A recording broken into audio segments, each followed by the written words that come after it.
So Lonzo Ball responded to Stephen A. Smith, who was live on the air with First Take, and Stephen A. alluded to Lonzo having problems even getting in and out of seats right now. For those who don't know, Lonzo Ball's career has been dramatically shifted.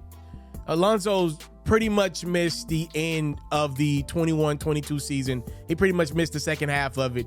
He missed all of last year, the 2022-23 season, and now it's already been announced by the Bulls Lonzo's going to be out the entire 23-24 season. He even went on a Trae Young podcast a couple days ago and said he's not playing next year. So that's 2.5 seasons of Lonzo Ball not being eligible to play basketball because of knee issues. He's went through multiple surgeries, and it just doesn't feel like things are getting better for Lonzo Ball's knee. And if I'm being completely honest with you guys, I'm a guy that obviously watches a crap ton of basketball night in, night out of the season. The moment Lonzo Ball went down, that Chicago Bulls team, they never had that spirit again. And that didn't mean Lonzo was the lead and scorer, because he wasn't, right? It was DeRozan and Zach. But man, just the way that he could outlet the rock and get them guys about 6 to 8 easy points a game, there was a spirit within that Chicago Bulls squad in their first go around together that's just not there anymore. Now, DeMar actually held them down a couple months past Lonzo's injury, but they got bounced against the Milwaukee Bucks. And then last year they were a no-go in the play-in tournament either. So now we see what the Chicago Bulls are.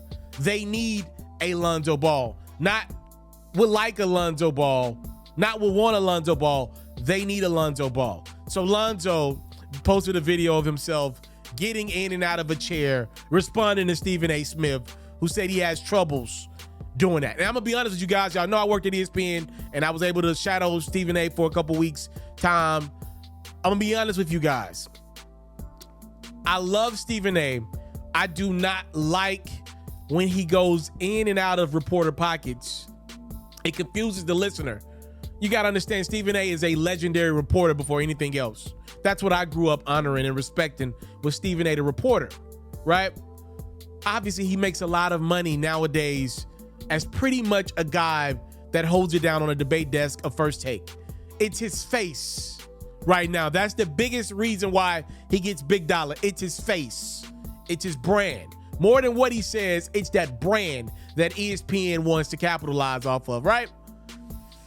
Well, when he goes from debater to reporter and then back to debater, most people don't understand that type of stuff. They just look at him as a sports guy, the sports guy at the biggest network, right? What Stephen A. did, I believe, as a debater, came across as a report when he said Lonzo, his knee is so bad that he's having trouble getting in and out of a chair, let alone playing basketball. I believe he was in debate mode. I believe maybe he was just talking with people behind the scenes. Now, he says he's got doctor source in it, which I've never seen somebody go on the record and go on camera and tell their sources, which is what Stephen A. did. I don't like that either. But I think Stephen A. was being a debater, but using it through his reporter lens. And it made Lonzo mad, and he did the whole response video and everything. It's a bad scenario all around for Lonzo Ball, whether Stephen A.'s report was true or not. That's the reality of it. And I was reading an article that was published back in May. I believe this was Sports Illustrated. Please forgive me for not knowing exactly whose article this was. It was a really good piece. In the piece, though, I remember vividly Josh Hart, who was a guy that decided to wear, remember Lonzo Ball came in with those big baller brand shoes that was through his dad, LeVar Ball. His dad was really going hard at the brand.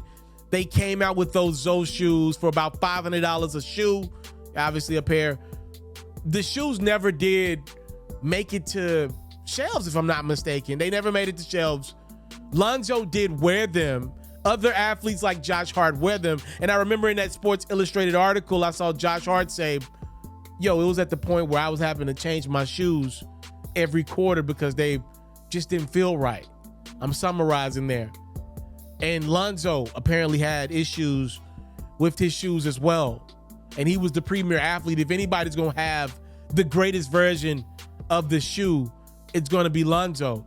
Look, I hate the way LeBron's shoes look, but guess what? They're going to work for LeBron if nobody else, because they're catered to his foot. They're catered to his needs. That's why they're mostly high tops. Kevin Durant's shoe is going to work for himself before anybody else. And the fact that Lonzo has acknowledged that those shoes weren't great. And if I'm not mistaken, in Chicago, he didn't even wear those shoes.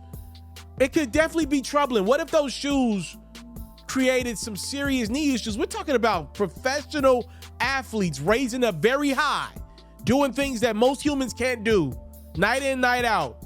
A lot of wear and tear on them knees. And Lonzo's knees don't seem to be getting better. And maybe there's something else there. Hell, maybe the brother just don't got a good diet. And that's what's holding his knees back and causing him to miss time as a professional athlete. I'm just saying there's something right there, and I don't want to avoid that or look over that. And I want to be clear. I don't want to have this in the same convo as LeVar Ball, the dad, because I definitely think these are two separate ideologies. LeVar Ball, the dad, gave his three boys an opportunity to play professionally. Lonzo Ball's going to make a lot of money in his career, whether he plays another game or not. LiAngelo, he had a shot to make a professional team. And LaMelo is an all-star level player in this league, and is going to make probably $700-800 million in his career if he continues to play, if he's healthy, right? And LaMelo's not in a signature shoe from his own, so hey, there's that, right? So I want to separate LeVar Ball, the dad, that got his three boys in position to play professional basketball, from LeVar Ball, the businessman. Creating that big baller brand shoe was a bad business idea. This has nothing to do, this does not bear on LeVar Ball, the father. Two separate ideologies. The businessman, LeVar Ball, probably didn't think that one through all the way, and maybe cost his son. Josh Hart, you go talk, listen to him. There's interviews about him talking about the shoe. Go read that Sports Illustrated piece. He was one of the people that tried out at the time his teammate Lonzo Ball's shoe, and he's like, yo, I had to get out of that thing every other quarter. Like that's bad. That is bad as a professional athlete, and hopefully Lonzo can return. It does not look